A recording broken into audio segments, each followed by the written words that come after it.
ইয়া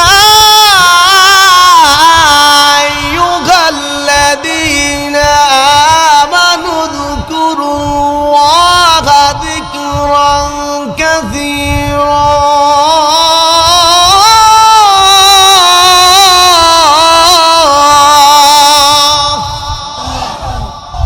وسبحوه بكرة وأصيلا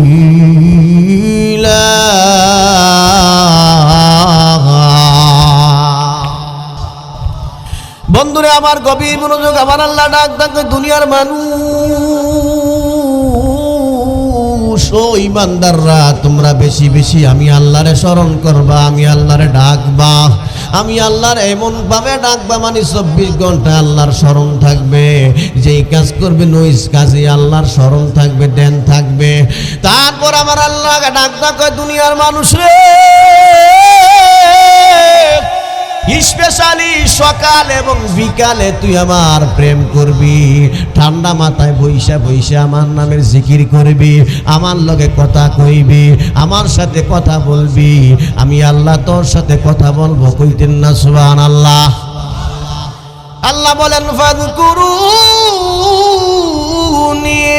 আযকুরুকুম ওয়াশকুরুলি ওয়ালা তাকফুরুন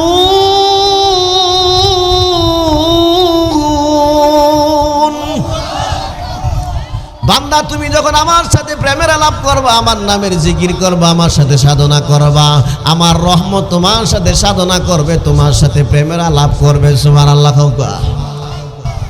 এজন্য বন্ধুরা আমার এক দামি ওলি যার নাম হলো শিবলি রহমাতুল্লাহ আলাইহি শিবলি রহমাতুল্লাহ আলাইহি সারাক্ষণ শুধু আল্লাহর জিকির করে আল্লাহর ডাকে আল্লাহ শিবলি রহমাতুল্লাহ আলাইহি সারাক্ষণ ডাকে আল্লাহ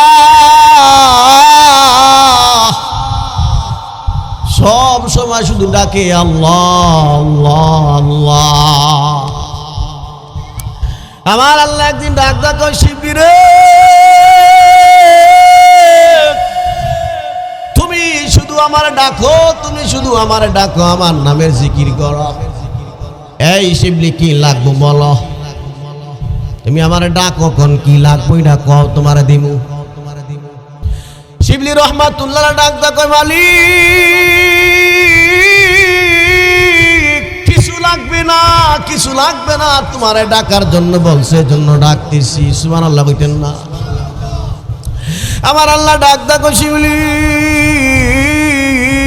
তুমি ডাকার জন্য বলছি এজন্য কি 24 ঘন্টা শুধু আমারে ডাকবা আমারে ডাক দিলে তো আমি আল্লাহ উত্তর না দিয়া পারি না তুমি কেন ডাকো ওই কারণটা বলো তোমার কি লাগবে বলো আমি দিয়া দিব সুবহানাল্লাহ কোন শিবলি রহমাতুল্লাহ ডাক আল্লাহ গো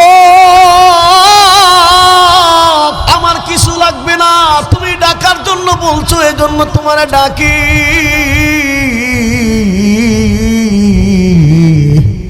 আল্লাহ কয় শিবলি রে আর ডাকিস না ডাকলে কিন্তু তোর সাথে আমার অন্য কথা আছে শিবলি রহমাতুল্লাহ ডাক দেখো মালিক কি কথা আছে একটু কোন শুনতাম আমার কিছু লাগতো না আমি ডাকলে শান্তি লাগে আমারে ডাকবার জন্য বলছে এজন্য তোমারে ডাকি সুবহানাল্লাহ কইতেন না আমার আল্লাহ ডাক কয় শিবলি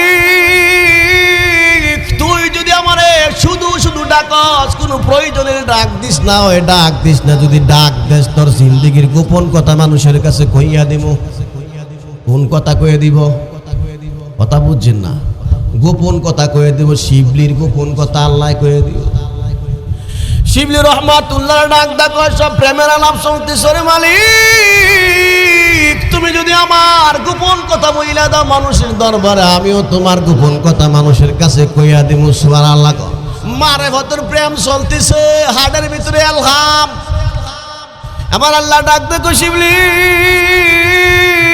আমি রবের আবার কি গোপন কথা রে তুই মানুষের কাছে কইয়া দিবি শিবলি রহমাতুল্লাহ ডাক দেখো আল্লাহ আমার কি গোপন কথা আপনি মানুষের কাছে কইয়া দেবেন এটা আগে শুনতাম আমার আল্লাহ ডাক দেখো শিবলি রে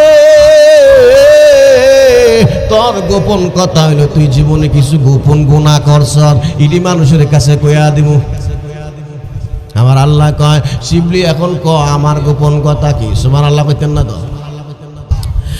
এই কথা বলার পরে শিবলি রহমাতুল্লাহ ডাক ডাকে মালিক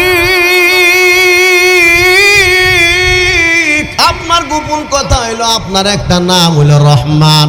আমি মানুষের কাছে কইয়া দিও মানুষ ইবাদত বন্দি করিস না, সারাদিন গুনার করবি, সন্ধ্যাবেলা সেজদা দিয়া আল্লাহর দরবারে কান্নাকাটি করবি, 2 মিনিট কানবি, তোর গুনাহ সব আল্লাহ মাফ করে দিব। সুবহানাল্লাহ। ও আসমানের মালিক মানুষের কাছে বলবো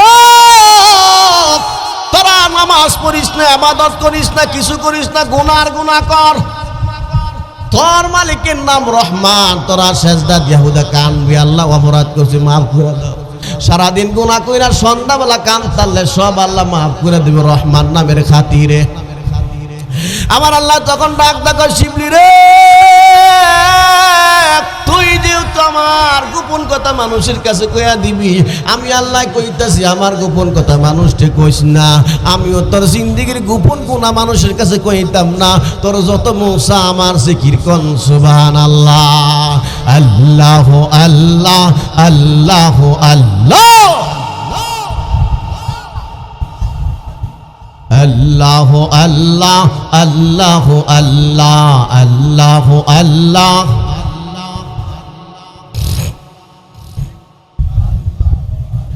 সংসার সংসার কইরা ববে গো করলাম না বন্দিগি,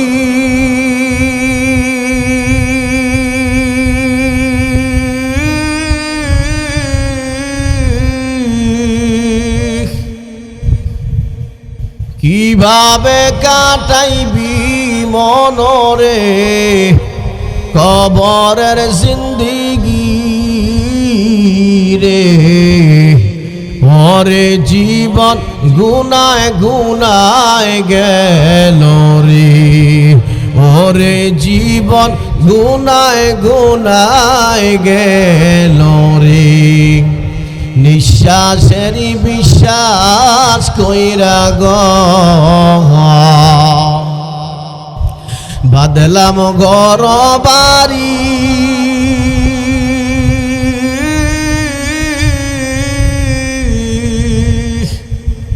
কোন দিন জানি আইসা আজরাইল রে সবই করবে পরে, ওরে জীবন গুনায় গুনায় গেল রে, ওরে জীবন গুনায় গুনায় গেল রে। বলেন ধন সম্পদের মায়ায় ভৈরা গো ডাকলাম না মাওলারি,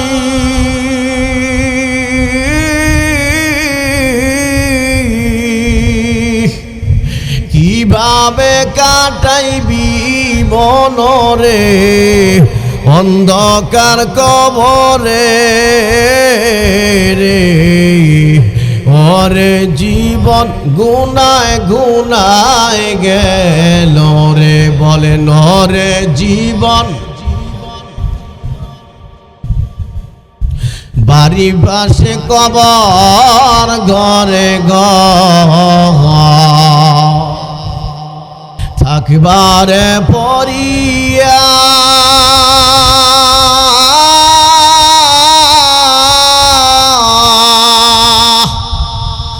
ভাই বন বান্ধব মনরে চাইব না ফিরিয়া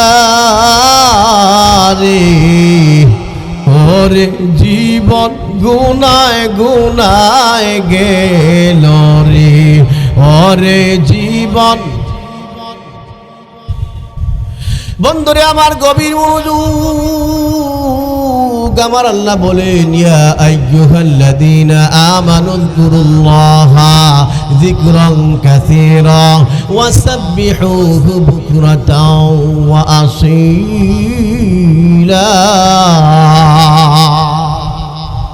বেশি বেশি করে কার জিকির করবেন, আরো জোরে কর না। এটা লস্কুরদির আওয়াজ হইছে না, জোরে সোরে কোন কার জিকির চলবে? জিকির বড় দামি এক ইবাদত, এটা আল্লাহর সাথে বান্দার আলাদা একটা কালেকশন হয়। মুসা আলাইহিস সালাম একদিন রওনা হয়েছে তুর পাহাড়ে যাইব। যাওয়ার পথিমধ্যে দেখে এক পাখি জিকির করতেছে, আল্লাহর ডাকতেছে, ইয়া করল ইয়া করল ইয়া করল। মুসা আলাইহিস সালাম ডাক দিছে, পাখি আর ইয়া করল না তো বেটা, ইয়া কারিম। সুবহানাল্লাহ কইতেন না? এই কথা বলার পরে পাখি তার মাথা গাছের মধ্যে আঘাত করে হড়াইলেছে, রক্তগুলো পড়তেছে।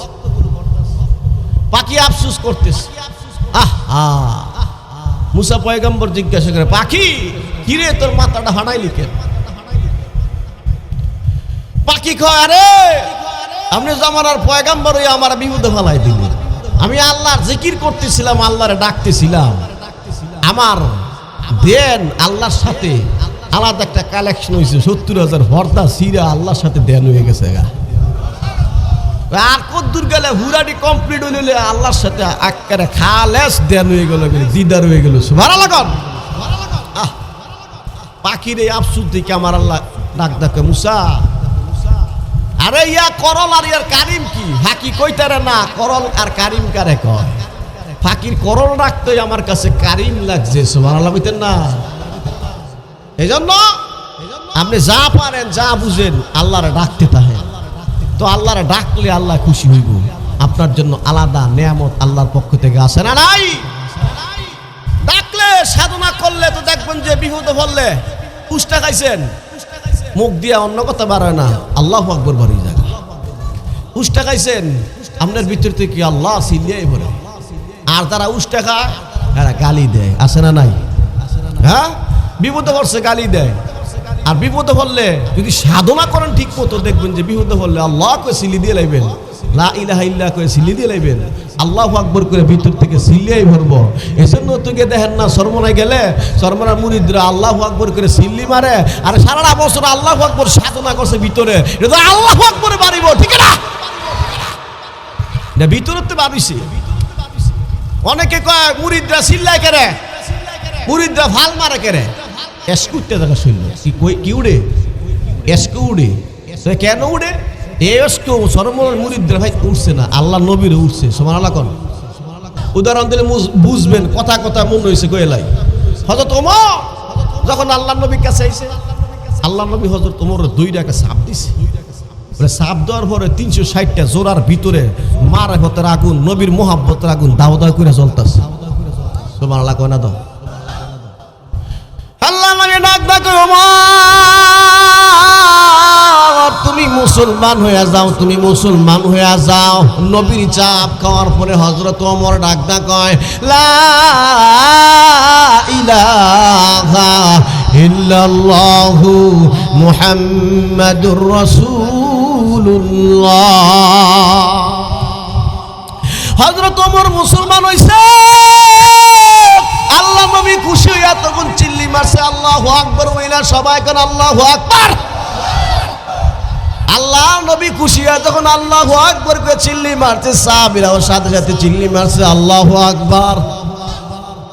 মুরিদরা দেয়, এটাই তো আপনারা সু দেখেন, আল্লাহ নবীর থেকে শিখছে, এইটা তো আপনারা সু দেখেন না, ঠিক না? শুধু এই না, হযরত আলী রাদিয়াল্লাহু তাআলা আনহু খন্দকের যুদ্ধে আমর ইবনে আবদুদের সাথে যখন গেছিলেন, আমর ইবনে আবদুদ হলো বিশাল বড় একটা ভালোয়ান, যে 1000 পুরুষের সাথে একা যুদ্ধ করতারে। কিমুনটা হাইতাল্লাহ বানাইছে এটারে। হ্যাঁ, আমরা বিবারিয়ার ভাষা কয় কিমুন ফাটার করে ফাটা, কেমন বানাই দিছে আল্লাহ। চিন্তা করেন, হ্যাঁ সে যুদ্ধ করতো, কারে ফাটাইবো? আল্লাহ নবী হযরত আলীরে ডাক দিছে, আলী সাহেব কই আপনি? আলী সাহেব আগের দিন একটু চোখে ব্যথা হয়েছিল, আল্লাহ নবী হাত বুলাই দিয়েছে, চোখ ভালো হয়েছে। কয় না তরবারি নেন, যান আপনি আমর ইবনে আবদুল্লাহ যুদ্ধ করবেন। আমর ইবনে আবদুল্লাহ যুদ্ধ করতে গেছে, আমর ইবনে আবদুল্লাহ ঘোড়ার রূপে আলী রাদিয়াল্লাহু তাআলা দেখা কয়, বাতিজা তুমি এই সামান্য যুদ্ধ করার লাগে? তোমার বাপের লগে কত সম্পর্ক, আমার মালা চলছি আমি, তোমার যদি মারি মানছি কি কইব? সাধারণ একটা ভোলা আইছে, আমর ইবনে আব্দুল্লাহ যুদ্ধ করতো।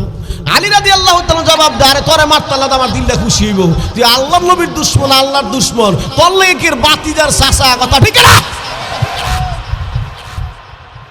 আলী রাদিয়াল্লাহু তাআলা বয়ান শুনি না, এখন মারে যুদ্ধ না করলে হইতো না। আমি তো গোড়ার হই, তুমি তো নিচে যদি আনতে মারি তুমি মরলে মানছে কইব, আরে বেটা তুই গোড়ার হুতে মারছ দেখে আলী তোলে পারছে না, নিচে নামছে। আলী তুমি আগে শুরু করো, তরবারি চালাও, আমি আটকামো। আলী রাদিয়াল্লাহু তাআলা কয় না, যদি মরে যাওয়া তুমি সবাই কইবে আলী আগে চালাইছে দেখা হঠাৎ কেমন জানি লাগিয়ে গেছে, আমর ইবনে আব্দুল মারা গেছে, তুমি চালাও পরে আমি চালামো। সর্বশেষ ওই বীর পালোয়ান আমর ইবনে আব্দুল আগে তরবারি চালাইছে, চালানোর পরে আলী রাদিয়াল্লাহু তাআলা আটকাইছে, আটকানোর পরও কপালের মধ্যে হালকা একটু লাগছে, এটা আছে। এখন আলী রাদিয়াল্লাহু তাআলা চালাইবো, আমর ইবনে আব্দুল আটকাইবো। আলী রাদিয়াল্লাহু তাআলা তরবারি লইয়া যখন একটা মারছে আল্লাহর নামে, জাগাত দুই টুকরা হয়ে গেছে গা, মাথা একদিকে বডি আর একদিকে, সুবহানাল্লাহ। 3 দিন পরে কইল, আরো জোরে করেন আল্লাহু আকবার।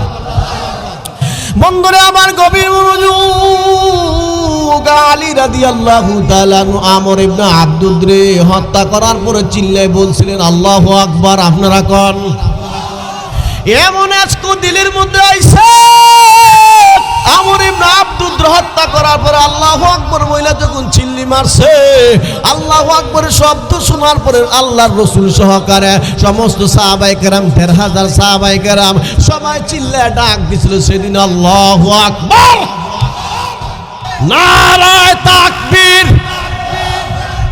আর জোরে নারায়ে তাকবীর। পাইছেন নি আল্লাহু আকবার করতে আইছে, এই এসকো নতুন কইরা না, এটা আল্লাহর নবীর তে আইছে। আলী রাদিয়াল্লাহু তাআলা গেল, হযরত আবু বকর রাদিয়াল্লাহু তাআলা একটা ইতিহাস এরকম আছে। আপনারা একটু সামনে আগাইন, যে পিছনের বাইরে বসার সুযোগ করে দেন। আইন ইল্লাল্লাহ ইল্লাল্লাহ ইল্লাল্লাহ ইল্লাল্লাহ ইল্লাল্লাহ ইল্লাল্লাহ ইল্লাল্লাহ ইল্লাল্লাহ।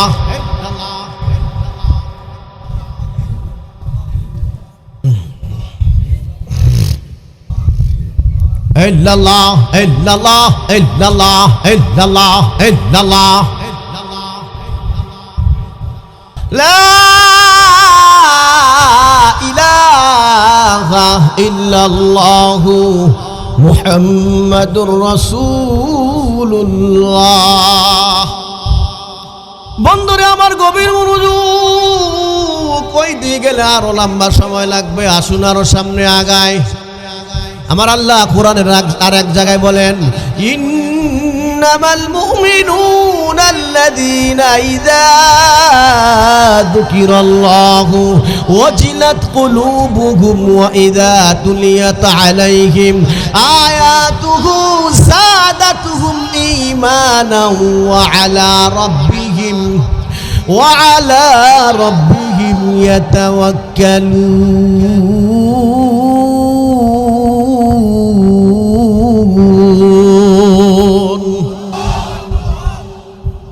আল্লাহ কয় যারা মুমিন, যারা ইমানদার, তাদের সামনে আল্লাহ শব্দ উচ্চারণ করে তাদের দিলের মধ্যে কম্পন সৃষ্টি হয়, আল্লাহর ভয়ে দিলটা থরথরায় কাঁপে। আমার আল্লাহর নাম নিছি, ঠিক নেই? ওয়াইদা তুলিয়াত আলাইহিম আয়াতুহু সাদাতুহুম ঈমানা।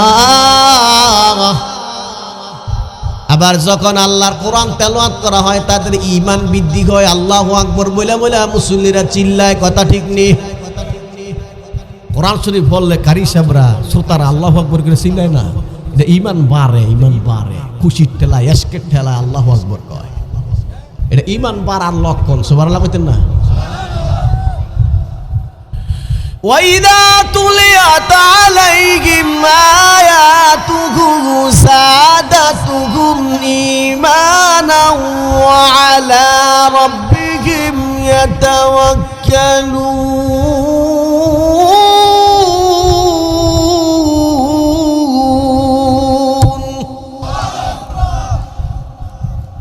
ঈমান বাড়ে, তারপরে কয় আল্লাহ কয় এরা আবার আল্লাহর উপর তাওয়াক্কুল করে বিশ্বাস করে আমার রবই আমার জন্য যথেষ্ট। সুবহানাল্লাহ বলতেন না? তাহলে যারা ঈমানদার তারা আল্লাহর জিকির করবো, আর জিকিরটা শুনলে, আল্লাহর নামটা শুনলে দিলের মধ্যে কম্পন সৃষ্টি হবে আল্লাহর ভয়ে। যাদের দিলের ভিতরে কম্পন সৃষ্টি হয় তারা ঈমানদার, ঠিক নেই? আর সৃষ্টি না হইলে আপনি মেহনত করে সৃষ্টি করেন, না করতে তাহলে ঈমানদার হইতেন না। এরপরে কোরআন তেলাওয়াত, সর্বশ্রেষ্ঠ জিকির হইল আল্লাহর কোরআন তেলাওয়াত করা, আর সর্বোত্তম জিকির হইল লা ইলাহা ইল্লাল্লাহ তেলাওয়াত করা। এজন্য সকাল বিকাল আমাদের দেশের ওলিরা সবক দেয়, সকালে 100 বার লা ইলাহা ইল্লাল্লাহ তেলাওয়াত করেন, হ্যাঁ 200 বার আল্লাহ আল্লাহ জিকির করেন, আর দৈনিক 1 ঘন্টা আধা ঘন্টা আল্লাহর কোরআন তেলাওয়াত করেন। যদি করতে পারেন তো আপনার সুনসিব, আপনার ইমন নসিব বলে হাসর ময়দানে আপনার চেহারাটা আকাশের চাঁদের মতো জলজল করবে। সুবহানাল্লাহ। এমনি অর্জন হইতো না, এটার পিছনে মেহনত লাগবে। দুধের পিছনে মেহনত করে ঘি বানান লাগে। দুধ থুয়া দিলে জীবনে কোনোদিন ঘি হইতো না, মেহনত করলে ঘি তৈরি হইব, ঠিক নেই? তো আপনার বডিটার পিছনে আল্লাহর নামের সাধনা করলে তো আপনার বডিটা দামি হইব। মাটি জীবনে কোনোদিন মেহনত না করলে ইট হইতো না। ইট যখন আপনি বানাই লাইছেন 10 বছর পানির নিচে তারলো গলতো না, ঠিক নেই? তো আপনার বডিটা যখন আপনি আল্লাহর প্রেম দিয়া, নবীর সুন্নত দিয়ে সাজাই লাইছেন, কবর গেলে জাহান্নামের আগুন আপনার সালাম দিব, সালাম সালাম সালাম। এই বডিরে জ্বালানোর জন্য আমারে আল্লাহ তৈরি করছে না। সুবহানাল্লাহ কইতেন না? সালামু কাওলাম মির রাব্বির রহিম।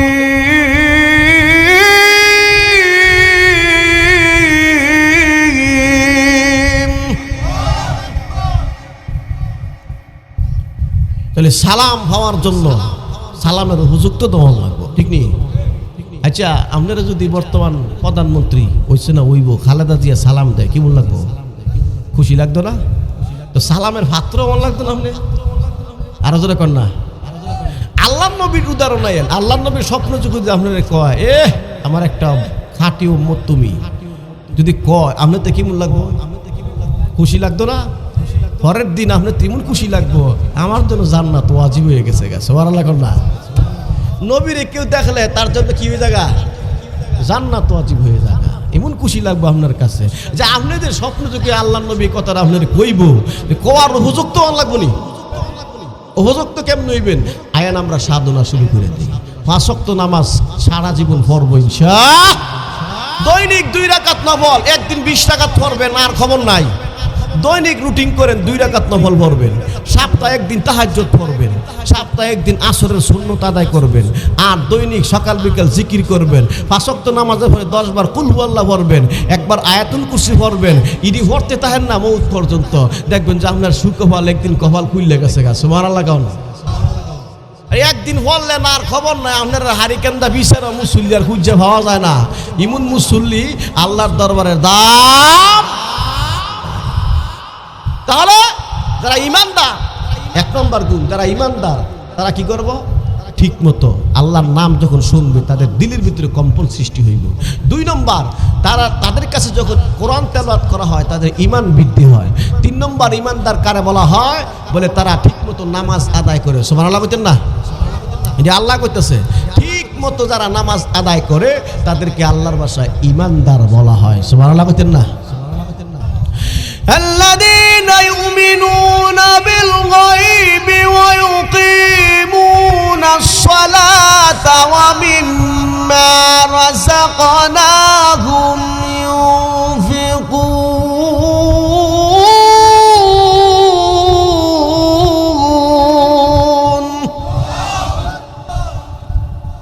ইমানদারের একটা খাসলত সবাই বইল, এরা নামাজও পড়বো, আল্লাহর রাস্তা দানও করবো।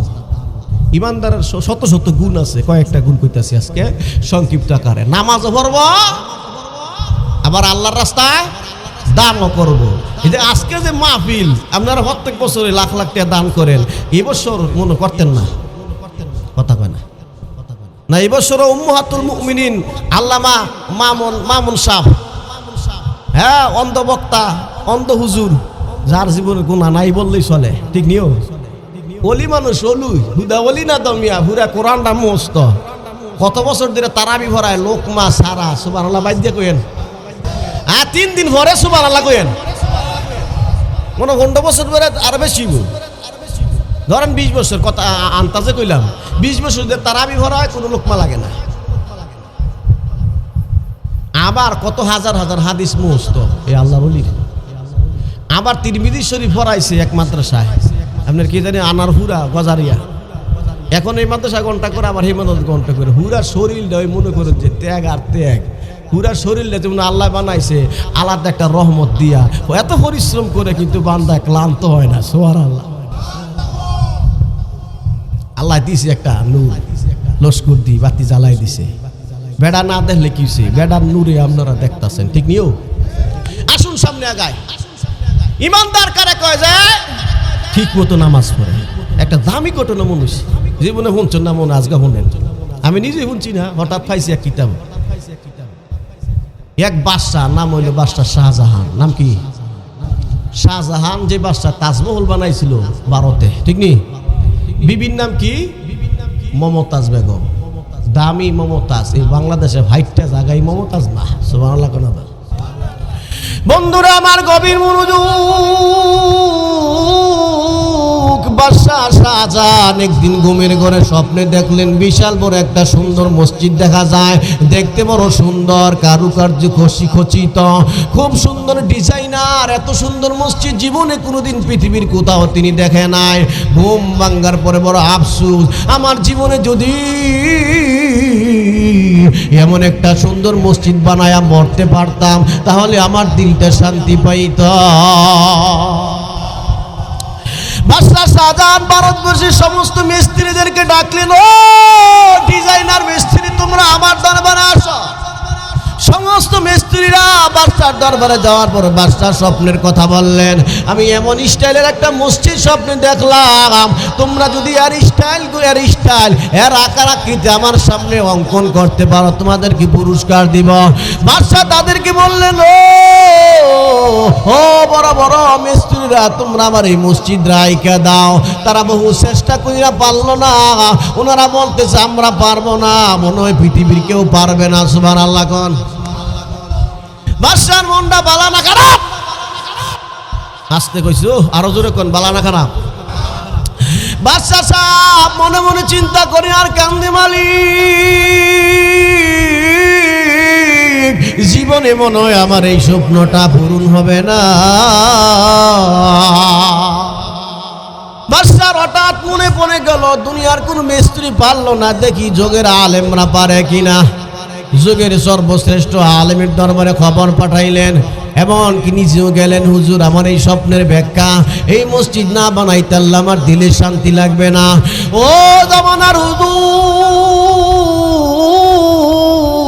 পারেন দেখি আমার এই স্বপ্ন বাস্তবায়ন করাইতে পারেন কিনা হুজুর তখন ডাক কয় বাদশা রে এটা আমি পারবো না তোমার বাবুর্চি পারবে না না ওয়াজ বুঝছেন না জোরে কোন দরকার সুবহানাল্লাহ বাদশার বাবুর্চির কাছে ফাটায় যুগ শ্রেষ্ঠ বড় হুজুরে আল্লামা শাহ মুসব হিসাবে আল্লামা কি জানি সর্বরার হুজুরের কাছে গেছে বাদশা কথার কথা হুজুরে কয় তোমার বাবুর্চির কাছে যাও এটা আমার দ্বারা হইতো না আল্লাহু আকবার কি খেলা খেলতেছে আল্লাহ কতদূর বড় বুঝবে বাবুর্চির কাছে গেছে বাবুর্চির ডাইকে কইতাছে এই স্বপ্ন দেখলাম একটা কাজ করো এই মসজিদের একটা অঙ্কন আমার কাছে দাও অঙ্কন করে আইকা এই ডিজাইনটা আমার কাছে দাও আমি মনে একটা মসজিদ বানাবো বাবুর্চি ডাক দেখো বাসা এটা তো সাধারণ কথা না এটা আমি ভাবতাম না আপনার যে টয়লেট পরিষ্কার করে শৌচাগার পরিষ্কার করে হ্যাঁ এই বেড়ায় পারবো বাসার শোক জীবন বড় হইতে হইতে ফুটবলের মতো হইতেছে গিয়েছি এত বড় হুজুরের কাছে হুজুরকে পারবো বাবুর্চিকে পারবো মেতরে যায় টয়লেট পরিষ্কার করে হেতে ঘটনা কি ডাক দিলে নাইও ডাইকে ডুইকে নিচে নেওয়ার পরে বাসায় ওনার কাছে কইলেন ঘটনা তো উনি এটা আইকা দিছে সুন্দর কইরা আর কইলেন বাসা এটা দুনিয়ার মসজিদ না এটা হলো জান্নাতের মসজিদ এত আসতে কইলেন আর জোরে কন্যা সুবহানাল্লাহ। যে জান্নাতের মসজিদ নেন আকলাম বাদশা দেখে আরে ইডাই তো হিডা সুবহানাল্লাহ কইতেল্লাহ আর ইডাই তো আমি স্বপ্নে দেখছি। এখন টয়লেট যে পরিষ্কার করে হার কাছে মাপ চাইতেছে, তুমি এত বড় কামেল ব্যক্তি, তুমি আমার টয়লেট পরিষ্কার করো, মাফ করে দিও, যা ভুল করছি জীবনে, আজকের থেকে তোমার আজাদ করে দিলাম, আমার টয়লেট আর তুমি পরিষ্কার করো লাগতো না। তখন ওই টয়লেট পরিষ্কার করনেওয়ালা শর্ত লাগাইছে বাদশা, যেদিন এই মসজিদে আপনি উদ্বোধন করবেন, কাজ শুরু করবেন, যার হাত দিয়ে শুরু করবেন হের গুণ থাকতেইব, হের জীবনে অর্থাৎ 12 বছর যাবত তাহাজ্জুদের নামাজ কাজা হয় নাই, 12 বছর ধরে তাহাজ্জুদের নামাজ যার ছুড়ে নাই, হেরে দিয়ে মসজিদের কাজটা উদ্বোধন করার লাগবে। সুবহানাল্লাহ। বাদশা চিন্তা করছে এত বড় বড় আলেম, এত বড় বড় ওলি, ইনি তো ফামুই যা হইবনি একটা, আমার স্বপ্ন বাস্তবায়ন করো। বন্ধুরা আমার গভীর মনোযোগ, বাদশা মসজিদের কাজ শুরু করবেন, শুরু করার সময় তামাম ভারতবর্ষে আওয়াজ দিয়া দিলেন, লাখ লাখ মানুষ জমা হয়ে গেল, বাদশা এত সুন্দর মসজিদ বানাইবে, সবাই চলো আমরা মসজিদের আজকের কাজ উদ্বোধন করবে, দেখতে যাইব। লাখ লাখ মানুষ উপস্থিত, বাদশা দাঁড়ায় রয়েছে, যার হাত দিয়া কাজটা উদ্বোধন করবে ওই ব্যক্তির গুণ লাগবে। 12 বছর পর্যন্ত তাহাজ্জুদের নামাজ ছুড়ে নাই। বাদশা ডাক দিলেন, এমন কে আসো লাগাতার 12 বছরের ভিতরে তোমার তাহাজ্জুদের নামাজ ছুটে নাই, কাজা হয় নাই, আসলে এমন একজন ব্যক্তি। কোন ব্যক্তি সেদিন সাড়া দেয় না, উনি মনে করছে আমার শৌচাগার পরিষ্কার করবে, সে তো থাকবে, ওই দিন তারও পাওয়া যায় না। যিনি বাবুর্চি ছিলেন তার এত পাওয়া যাইব, সেও নাই। যিনি বড় হুজুর ছিলেন তারও তো পাওয়া যাইবে, তারাও সেদিন নাই, কাউরে পাওয়া যায় না। বাদশা ডাকতেছি বারবার, আসো কে আসো। 12 বছর পর্যন্ত তাহাজ্জুদের নামাজ ছুটে নাই, ডাকতেছে বারবার, কেউ আসে না। তারপর বাদশা চোখের পানিগুলো ছেড়ে ছেড়ে কাঁদতেছে। লোকেরা জিজ্ঞাসা করে, বাদশা গো আপনি কান্দেন কেন, কান্নার কারণ কি? বাদশা ডাকদা কই কাঁদতেছি জাননি, এই 12 বছর যাবত তাহাজ্জুদ আমার ছুটে না। আর জোরে কন্যা সুবহানাল্লাহ। যেই বাদশা তার বিবির প্রেমে পড়ে একদিন আল্লাহর প্রেম ভুলে নাই, যে বাদশা তাজমহল বানাইছে বিবির জন্য, এই বাদশা একদিনও তাহাজ্জুদের নামাজ ছাড়ে নাই। 12 বছর পর্যন্ত তাহাজ্জুদের নামাজ যার ছুটে নাই, বাদশা কই আমলটা গোপন রাখছিলাম, রবের সামনে পেশ করব, দুনিয়ার মানুষটি দেখার লাগে তাহাজ্জুদ পড়ি নাই, শুধু তোমার জন্য পড়ছিলাম, একদিন নয়, 2 দিন নয়, 12 বছর। কয় বছর? আর জোরে সবাই কন, ও আসমানের মালিক, 12 বছর পর্যন্ত তাহাজ্জুদের নামাজ ছাড়ি নাই, শুধু তোমার প্রেমে পড়িয়া। আজকের দিনে মানুষগুলো আমার এই গুন্ডা জাইন্না বালাইছে, এই জন্য আমি কাঁদতেছি। এজন্য মোহতারাম হাজিরিন, 1 নম্বর গুণ জিকির করবেন, 2 নম্বর গুণ 5 ওয়াক্ত নামাজ পড়বেন, পারলে সারা জীবন তাহাজ্জুদ পড়বেন, পড়তে পারলে আপনার জন্য পুরস্কার আছে না নাই? ওই বাদশা কাঁদতেছি, শেষ পর্যন্ত বাদশা উদ্বোধন করলেন মসজিদ ওনার হাত দিয়া। ওই বলে, ঘটনা এমন কেন ঘটাইলেন? বলে, আমার আল্লাহ চাইছে বাদশা রে, তোর গুণটা দুনিয়ার কেউ জানে না, যদি কেউ জানে তাহলে তোর মতো কোনো বান্দা যদি আমল করে আমি আল্লাহ বড় খুশি হয়ে যাইব। তোর গুণটা এখন শেষ পর্যায়ে আমি আল্লাহ দুনিয়ার মানুষের কাছে জানায়া দিব। শেষ পর্যন্ত ওই মসজিদ কমপ্লিট করলেন। ওই মসজিদের নাম হলো দিল্লি শাহী মসজিদ। সুবহানাল্লাহ। নাম কি? দিল্লি শাহী মসজিদ বাদশা শাহজাহান তৈরি করে দিয়ে গেলেন। জান্নাতের নমুনা ওনার স্বপ্ন যোগে দেখা, কেমন হাত দিয়া, যেই হাত 12 বছর তাহাজ্জুদের সময় ওযু করছিলে, যেই হাত 12 বছর তাহাজ্জুদের সময় আল্লাহর কদমে দুইটা সেজদা দেয়। বলুন তো দেখি আজকের ওয়াজ থেকে কি পাইলেন? এক নম্বরে আমরা জিকির করব, ঠিক নেই? 2 নম্বর, 1 নম্বর নামাজ পড়ব, তারপর জিকির করব, তারপর হক্কানি পীরের দরবারে যাইব।